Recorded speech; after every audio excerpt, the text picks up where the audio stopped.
spend a bit of time now talking about the Vision Pro. Now, obviously, there was the whole thing about the software announcements as well for WWDC, so we're not going to cover that today because it's the usual thing. It's, to me, it all just seemed a bit incremental again, in terms of how it is, but that's how it kind of rolls these days. But the Vision Pro was the stop the press moment. So, a high-tech pair of ski goggles that can, get you this amazing VR, AR experience. Now, we'll go into the pros and cons in a minute. Maybe starting out with the positives, it is a pretty impressive piece of tech in terms of its implementation.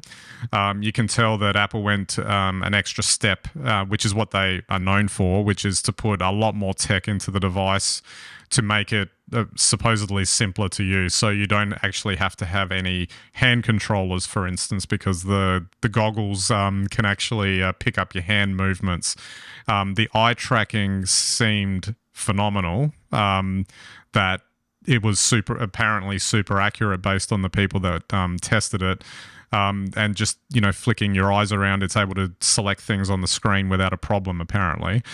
So there's a lot of things in there that are really interesting from a tech angle, and you can see why that it's an expensive device, but at the same time, looking at the negatives as well, it still just doesn't fundamentally solve the problem of a VR headset. Now, I did like the narrative that they were building around it, the idea of a spatial computer, even though that's a bit hokey. But I thought that, when you consider how ridiculous the Facebook metaverse, keynote was, and that just didn't look compelling at all. At least with Apple's version, they kind of were saying, well, we're going to take your traditional computing experience into this new platform for you to use. So their focus was more on you can still use the apps in the same way, even though they'll look different in the environment. You have the ability to scale in or scale out of the immersiveness of the environment, which I thought was important because it's not like you can have the full VR experience if you want, but you can dial it all back as well.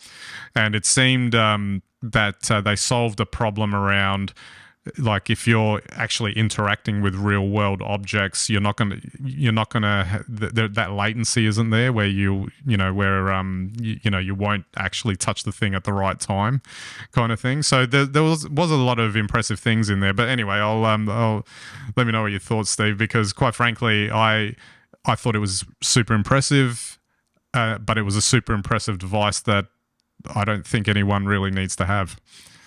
Oh, look, Ben, I think this is a next level device. I think it's super impressive. I think it's amazing. And I think it's Apple probably doing their innovative best in terms of piece of equipment. But now, we can poke a bit of fun at it because you're absolutely right. It's a device that nobody needs, but they can sell. And I'm not surprised, actually, they released it at the Software Developers Conference because they need somebody to make content for it. So I can imagine that the people most likely to buy it in the first instance will be the software developers. And hopefully someone there has a great idea. And what we're seeing here is the first iteration of a device that will become sort of, important for somebody.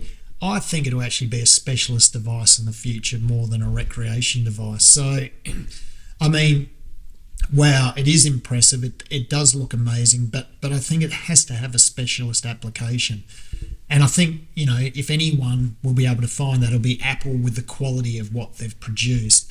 When you compare it to, say, what Meta are doing with their headsets, Meta's really gone for the lowest common denominator. Like, it's an experience in shopping, or it's an experience in somebody monetizing a computing experience. And you realize that when you look at the features that Apple has got on there, while the use case might be currently fairly limited, it's more about capability and what could be, rather than trying to tell you what you should have one for today.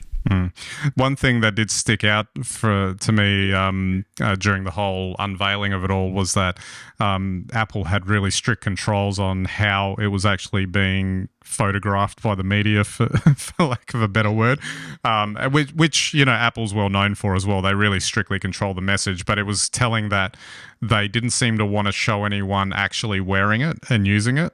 And apparently there was another head strap that went over the top of your head that was never shown as part of the materials that went to the press. I assume because maybe for head size or something it needed more support or something to keep it firmly attached or something. I don't know what that extra head strap was, but I just thought it was interesting that it obviously also suggests that as good as it is, and maybe it demos well, maybe it really isn't quite there yet. I suspect it's a little bit more subtle than that. And car companies have been doing this for years. So, in a particular advertising campaign, you may not see the car from a certain angle because they will have determined already that people don't like the car from that angle. And I suspect, and it'd be interesting what other people think, but let's face it, no one looks good in a pair of VR goggles. No one, right? So there's no way in the world, if you remove a person's facial features, they can look good. They look like a zombie, they look like a cyborg, they look awful. And if you have a second strap over the top of your head so you can't see any hair features or less hair features, and then all you can see are these really reflective fly-like eyes, you ain't going to sell a lot of headsets. Absolutely. I think the other thing worth focusing on is I guess it kind of raised the topic of the infiltration of tech into people's lives, and I could spin off all of Tim Cook's anecdotes about how Apple's about enriching people's lives. He says it about 1,000 times a year or something like that, to keep everyone happy. But you can't get around the fact that people are already commenting, have already been commenting for years that the phone is already intrusive enough. You get people that are just using it to the detriment of social interaction and that sort of thing, and also changing attention spans and whatever. So, and this device to me which I think has already been brought up in the context of VR headsets before, it's even more intrusive because it goes one step further and effectively covers you up. Now, in terms of, sensors and whatnot, your eyes and whatnot. Yes, Apple had a story around you have the ability to allow the outside world in. But I didn't think, but it still doesn't really get around the fact that you're shutting yourself off as soon as you put one of these goggles on. Well, to use a ski goggle analogy, you walk around the streets with just some ski goggles on and it's a very different experience for you and everyone else. And I think this is connected to what we've just discussed with the look. One, you don't look good. Two, it's introspective. So, I mean, the people or the target market probably are software developers because they're sitting alone in their rooms. I won't say bedrooms, just general rooms in their house, by themselves, so no one's looking at them. No one's, and you could have an immersive experience. The other thing about a fully immersive experience is phones aren't fully immersive. Phones, you can still sort of hear, you still can look up and you can, engage with your phone. Once you slip on the goggles, whatever you're looking at is right there in front of your eyes. And as you say, it robs your other senses. So it's actually a little bit overloading, I think. Yeah, no, put ski goggles on, that's bad enough. Put a computer in those ski goggles. You're not doing anything social. And I think it's borne out by the fact that a lot of the reaction to the VisionPro headset has raised all of these concerns as well. Like it's a strange product. It's not like when the iPhone was first released and everyone went wow, and it was like obvious. This one seems to be wow, this is amazing, but You can't take a selfie with those goggles on. Yep, exactly. I will say, though, that I was quite surprised in the presentation that they actually thought that it was good to advertise a feature that you could take videos with it and, well, shoot 3D videos with it that you could then relive later. That whole sequence was just creepy to me, like the father with the goggles on staring at his kids through it, and it just wasn't a good image. I'm surprised they actually even allowed that through. Can you imagine the marketing meeting where they came up with that? What can we do with this? Tell them about the 3D movie feature.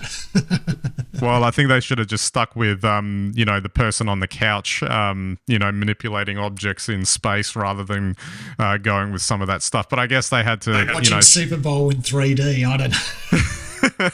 Exactly.